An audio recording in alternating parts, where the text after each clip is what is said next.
it's just finished. Arsenal 5, Crystal Palace 0. What a game of football that was from the boys this afternoon. So for once I'm saying that Arsenal have finally won a game of football. It feels good to be back on the winning side, man. I can have a nice rest of the weekend. I wasn't expecting that. My score prediction was 2-0 going into the game, and we won fucking 5-0. So that just goes to show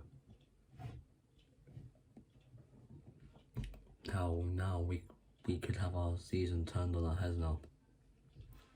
We've gone third above Aston Villa, level on Watford City, 2 points behind Liverpool, depending on their result tomorrow. Then we'd be, if they got 3 points, then we'd be 5 points behind them. So yeah, but in the game itself, it was a really good game of football for Arsenal. Gabriel opens the scoring, puts us a goal up. Gabriel puts us 2-0 up. Say Gabriel with 2 goals. Well, the second one was a Dean Henderson own goal, but I'm gonna give it to Gabriel. He was the man of the he was the man of the match today. Trossard with the 3rd and Martinelli with the 4th and the 5th. So yeah. Listen, it was a really good game for me to finally watch, and every player on the pitch today done something that really impressed me. I could say that they did. Yeah, right. Everyone. So let's go and get into the player ratings. In goal was David Raya. Don't think he had quite that much to do, to be honest. That ball he passed though to Jesus for the Trossard goal, that was exquisite. That was exquisite. That was an exquisite ball through. That was a brilliant ball through. And yeah, I think he had the end of that one, and I mean, he'll get an 8 for me.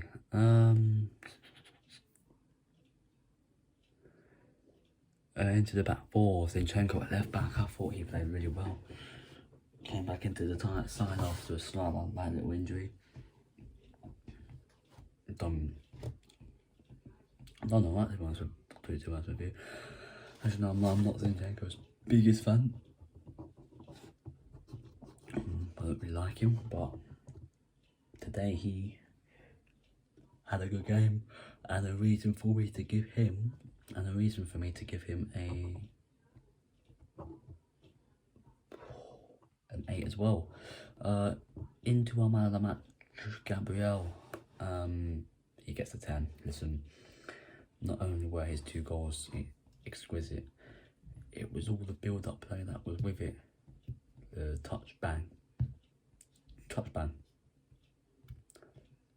It's as simple as that. Like, touch bang, simple. He was shielding the ball well, defending the ball well, picking up the ball well. He done everything fantastically today. Gabriel, my centre back, gets a 10 out of 10.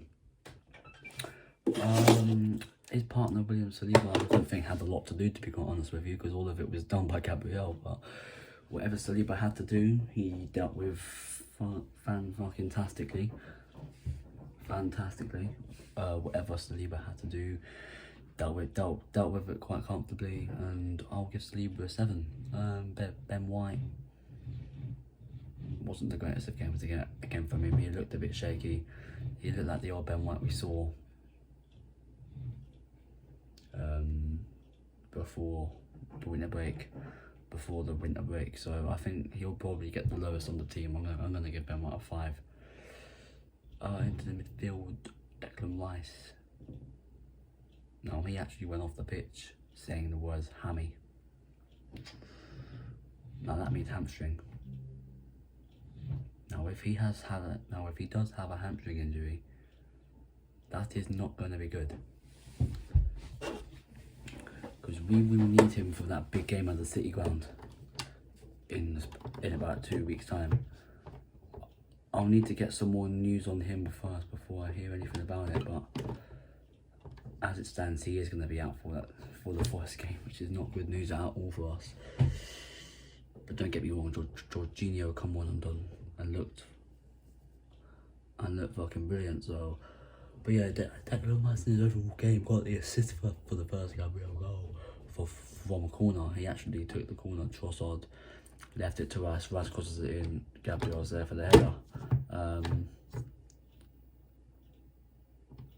And I'm sitting there thinking, Declan Rice on corner. We should make that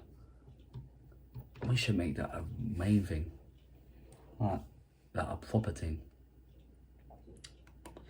But yeah, Rice took the corner. Gabriel scores it. Rice gets his 7th for me. Kai Havertz, he was nowhere to be seen. He was nowhere. He was anonymous. I saw more Smith Rowe in about 20 minutes than I did the Kai Havertz in about a whole fucking, what was it, 69, 70 minutes. Smith Rowe come on and looked the better player. Kai Havertz gets a 5. Odegaard didn't do too much wrong, to be quite honest with you. I thought what he did, he held up the play well. He exerted the ball back again, and he created a couple of opportunities. And I think it seems that likes to create all the stuff and tries to get players in on the attacks and in on the gangsters and all that, and all the gangs and stuff. So yeah, listen, Odegaard will get an 8 for his performance. Into the attack, Trossard on the wing comes in for Martinelli, does well, gets a goal, sends Nathaniel Klein absolutely flying. It was like, yep, see you later. It's basically like what Jesus did to Diogo Dalot against United earlier on in the season. But yeah, listen, can't really complain much about Trossard, if I'm quite honest with you. Not really gonna complain much about him if I was you. Trossard gets 8. Saka over on the right. I don't think Saka was that bad either. He lost the blonde hair. I still have my blonde hair. Saka lost his. Looked much of a better player. Well, if I'm quite honest with you, he looked a lot better. I'm not blaming that on the hair, I'm just saying, right, you know what I mean? I'm going to give Saka a 9. I think he was really good today. And up front as a striker, Gabriel Jesus. Again, I thought he wasn't too bad either. I thought he had a good game. Got the assist for the Trossard goal, so I bet he'd be happy with that. And yeah, he gets an 8. Into the subs. The first one that came on was Martinelli. He came on and got 2 goals, my word. My Brazilian guy is back with his moments. That's why I put him on the thumbnail for this one. It's just my Marty strikes again. My man Marty strikes again. So yeah, Martinelli will get a 9. Come on and done really well. Smith Rowe also came on. Thought he was better than Havertz, definitely. I think he was better than Havertz when he came on, Smith Rowe. If we do have Declan Rice out more than the next game against away at Forest, I would like to see Smith Rowe. I would like to see a midfield of Jorginho, Odegaard and Smith Rowe. Personally, that's my opinion. But yeah, Smith Rowe will get 7. Come on and look decent. Not the greatest, but not the worst. Better than Havertz anyway. Eddie Nketiah came on, didn't really have time to do much. I'll give him a 5. And Kivior didn't have time to really do much. I'll give him a 5. No Reece Nelson in this game. He was on the bench, but apparently he pulled his hamstring in training the other day, so that's why he was on the bench, and he was being assessed towards the game and stuff. So yeah, listen, that's why we didn't see Reece Nelson. But yeah, listen, we got the 3 points. That is all that matters. That is all that matters. Is Arsenal winning back to winning ways? It's good. It feels good to finally get back to winning ways. It feels good to win a game and Arsenal not fucking up my weekend. But yeah, listen, we move on to Nottingham Forest in what should be a big game there. Big game, that one as well. So yeah, listen, if you're new around here, make sure you hit the like button, subscribe to the channel if you haven't already. And with that said, I'll see you lot soon. I'm out of here. Peace.